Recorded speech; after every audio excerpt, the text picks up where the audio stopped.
3, 2, 1. Liftoff. 32 minutes past the hour. Liftoff. O que você faz quando quer observar um lugar tão profundo no espaço que você nunca poderia alcançar? Você envia uma estação de observação espacial? A NASA fez exatamente isso ao enviar o telescópio espacial James para o espaço profundo, para que ele nos ajude a ver mais do universo.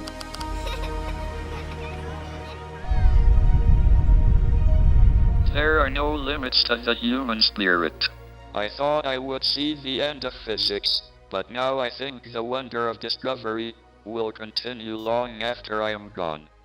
Um dos lugares para o qual o telescópio espacial será apontado é a própria borda do universo. A descoberta na borda do universo promete ser assustadora. O que o telescópio verá na borda do universo? Ele será capaz de ver a borda do universo? E como isso te afeta pessoalmente? Junte-se a nós para explorarmos a terrível descoberta com o James Webb na borda do universo que muda tudo. Há muito tempo, os humanos estão curiosos sobre o que tem em nosso ambiente. Entretanto, à medida que nosso equipamento de pesquisa se torna sofisticado, nós expandimos o escopo de nossa curiosidade para o espaço profundo. A invenção do telescópio foi crucial para avançar nosso entendimento. Há evidências de que os primeiros telescópios eram conhecidos no final do século XVI. No entanto, os primeiros não foram criados até 1608, na Holanda. Os fabricantes de óculos Hans Lippershey, Zacharias Janssen e Jacob Mitchell produziam seus próprios telescópios de forma independente. A história de Galileu e suas observações telescópicas mostram o efeito que uma ferramenta para ver e coletar evidências pode mudar de maneira dramática o nosso próprio entendimento do cosmos. Os primeiros telescópios foram usados principalmente para fazer observações na Terra e para ajudar em tarefas como a topografia e táticas militares. Entretanto, o Galileu Galilei tornou-se parte de um pequeno grupo de astrônomos que viravam os telescópios em direção ao céu. Depois que ele conheceu o vidro de perspectiva dinamarquês em 1609, Galileu construiu seu próprio telescópio. Ele mostrava o telescópio em Veneza, e a demonstração do telescópio lhe rendeu uma vida inteira de palestras em uma universidade. Após seu sucesso inicial, Galileu voltou-se para o refinamento do instrumento. Seu primeiro telescópio foi capaz de magnificar objetos de 3 diâmetros, o que significava que ele fazia as coisas parecerem 3 vezes maiores. Entretanto, com o refinamento do projeto, Galileu desenvolveu um instrumento que poderia ampliar 8 vezes e, eventualmente, até 30 vezes. Os telescópios e o espaço andam de mãos dadas. Isto porque o espaço é tão amplo que os humanos visitarem alguns lugares está simplesmente fora de questão. Por exemplo, a estrela mais próxima de nós é a Próxima Centauri, que está a cerca de 4,2 anos-luz de distância. Um ano-luz está a cerca de 5,88 trilhões de milhas, ou 9,6 trilhões de quilômetros. Isso significa que uma distância de 25 trilhões de milhas fica entre Próxima Centauri e nós. Mesmo o planeta Marte, que Elon Musk está tentando colonizar, está perto quando tudo é visto na escala maciça do universo.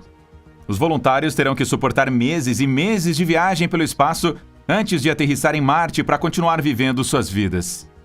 Quando a distância é muito grande, nós chamamos os telescópios. Graças ao imenso poder de ampliação, temos sido capazes de estudar estes corpos celestes em detalhes. Alguns desses telescópios são colocados em órbita ao redor de um corpo, como a órbita do Sol ou da Terra, de onde ele espreita para o espaço. Um desses telescópios é o Hubble, que tem décadas desenvolvendo imagens deslumbrantes do universo. Entretanto, um olho melhor e mais poderoso foi instalado no espaço, e esse olho nos ajudará a entender o que se passa no limite do universo. Este é o telescópio espacial James Webb de 10 bilhões de dólares. Galileu nunca teria adivinhado que um fabricante de telescópio teria um orçamento ou força de trabalho tão grande de muitas partes do mundo, mas os apoiadores afirmam que vale a pena. Este telescópio foi desenvolvido em conjunto pela NASA, a Agência Espacial Europeia e a Agência Espacial Canadense, mas ele será gerenciado pelo Space Telescope Science Institute. O JWST é um grande telescópio infravermelho equipado com um espelho primário de aproximadamente 6,5 metros. Ele foi lançado em um foguete Ariane 5 da Guiana Francesa no final de 2021. O JWST será o principal observatório da próxima década, servindo a milhares de astrônomos em todo o mundo. Ele estudará cada fase da história do nosso universo, desde os primeiros brilhos luminosos após o Big Bang, até a formação de sistemas solares capazes de suportar a vida em planetas como a Terra, até a evolução do nosso próprio sistema solar. Estas capacidades são devidas a numerosas tecnologias inovadoras que foram desenvolvidas principalmente para o telescópio. Elas incluem um espelho primário, quebrado em 18 segmentos separados, que se desdobram e se ajustam à forma após o lançamento. Os espelhos são produzidos com berílio ultraleve. A maior característica do Webb é um protetor solar de 5 camadas do tamanho de uma quadra de tênis que atenua o calor do Sol mais de 1 milhão de vezes. Os 4 instrumentos do telescópio, câmeras e espectrômetros, possuem detectores que são capazes de registrar sinais extremamente fracos. O instrumento, NIRSPEC, tem microshutters programáveis que permitem a observação de até 100 objetos simultaneamente. O Webb também tem o Cryocooler para resfriar os detectores de infravermelho médio de outro instrumento a 7 kelvins, muito frio para que eles possam funcionar. Como sabemos o que está lá fora, além do universo observável? Nós podemos fazer inferências baseadas nas leis da física que conhecemos e usando coisas que podemos medir dentro do nosso universo observável. Por exemplo, nós observamos que o universo é espacialmente plano nas maiores escalas. Ele não é nem positivamente nem negativamente curvado, com uma precisão de 0,25%. Se nossas leis atuais da física estiverem corretas, nós podemos estabelecer limites de quão grande, pelo menos, o universo deve ser antes que ele se curve de volta sobre si mesmo. Nós podemos obter os melhores dados para nossa extrapolação a partir das observações do Sloan Digital Sky Survey e do satélite Planck. As duas fontes sugerem que, se o universo se curva de volta sobre si mesmo e fecha, a parte que podemos ver é tão indistinguível de não curvada que deve ser pelo menos 250 vezes o raio da parte observável. Isso leva à conclusão de que o universo não observável, assumindo qualquer estranheza topológica, deve ter pelo menos 23 trilhões de anos-luz de diâmetro. Ele deve conter um volume de espaço que é mais de 15 milhões de vezes maior do que o volume que podemos observar. Entretanto, existem argumentos convincentes de que o universo inobservável deve ser significativamente maior do que isso. Qual é o objeto astronômico mais distante que os humanos podem ver? Bom, uma coisa é que existem alguns objetos no universo que nós talvez nunca vejamos. Por quê? Cerca de 16 bilhões de anos-luz da Terra. Isto marca o atual horizonte de eventos cósmicos do universo. Nós já chegamos lá? Não, ainda não. Essa distância é o limite superior da luz que nos atinge se ela se originou a essa distância hoje. Isto implica, além de 16 bilhões de anos-luz, a expansão do espaço é mais rápida do que a própria velocidade da luz. Obviamente, a luz nunca chegará até nós, pois terá que viajar através de um espaço relativamente em expansão. Isto também significa que qualquer evento que possa ter acontecido hoje, além do horizonte de eventos cósmicos, não será observável por nós, não importa o que aconteça. Mas nós podemos ver ainda mais através de telescópios como o JWST. A galáxia mais distante já observada é a GNZ11, localizada a cerca de 32 bilhões de anos-luz de distância da Terra. Mas nós calculamos essa distância levando em conta a expansão do espaço também. A cerca de 46 bilhões de anos-luz da Terra, nós alcançamos o que é chamado de a superfície da última dispersão. Isso é o que você vai observar, independentemente da direção que você olhe.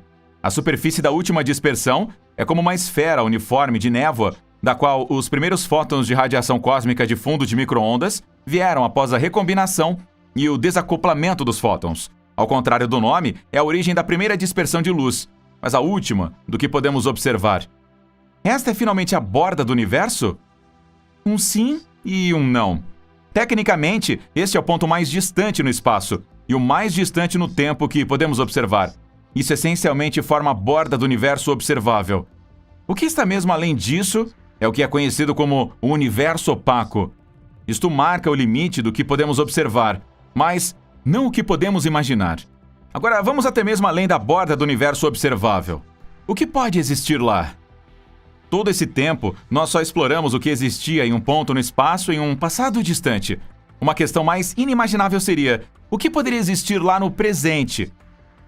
A borda do universo observável também marca o que é chamado de horizonte de partículas, a distância máxima que se pode ver no passado.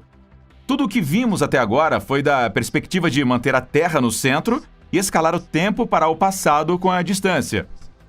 Isto nos leva à pergunta: o universo é infinito? Bem, pela teoria da relatividade de Einstein, pode ser estimado diretamente que um universo plano deve ser infinito. Podemos então concluir que não há limite ou fim para o universo. Não é simples. Nós não fomos capazes de determinar categoricamente se o universo é finito ou não. Voltemos ao evento que os cientistas tomam como o começo do universo. O Big Bang pode marcar o início do universo observável como conhecemos, mas ele não marca o nascimento do espaço e do tempo em si. Isso porque antes do Big Bang, o universo passou por um período de inflação cósmica. Ao invés de ser preenchido com matéria e radiação e ser quente, o universo era preenchido com energia inerente ao próprio espaço, se expandindo a uma taxa constante e exponencial e criando um novo espaço tão rapidamente que a menor escala de comprimento físico, o comprimento Planck, seria esticado até o tamanho do universo atualmente observável a cada 10 segundos elevado ao poder de 32 segundos negativos. Claro, a inflação parou em nossa região do universo. Entretanto, 3 perguntas-chave que afetam diretamente o tamanho do nosso universo permanecem sem resposta. Estas perguntas tratam se o universo é finito ou não. Elas são: uma, de que tamanho era a região do universo após a inflação que criou o nosso quente Big Bang? E segundo, a ideia de inflação eterna, onde o universo influi eternamente no futuro é pelo menos algumas regiões, correto? E terceiro, por quanto tempo a inflação continuou antes de seu fim e o resultante Big Bang quente? É possível que o universo onde a inflação ocorreu mal tenha atingido um tamanho maior do que o que podemos observar?